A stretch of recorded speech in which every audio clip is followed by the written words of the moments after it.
Hi guys! Hi Tita Eden! Hi ka! Hello! Hindi makita, against the light. Ay guys, tingnan nyo nga pala yung paa ni Tita Eden, oh. Medyo ano siya. So ayun, bili kami ng bagay na tsinela sa kanya. Ito oh, perfect. Try mo Tita Eden. Try mo Tita Eden. Try mo, suot mo.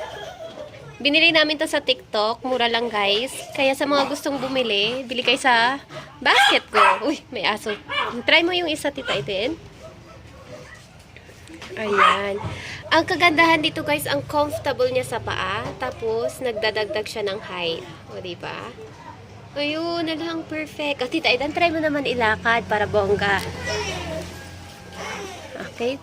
Lakad ka po, Tita Eden. Lakad ka. Oo. Para makita natin kung maganda. Tingnan nyo guys, nagdadagdag siya ng height. Oh, di ba? Oh. Pag may pupuntahan sa Tita Eden, ito yung suot niya. Oh, di ba? Ang ganda. Gusto mo? Like it? Yay! Good.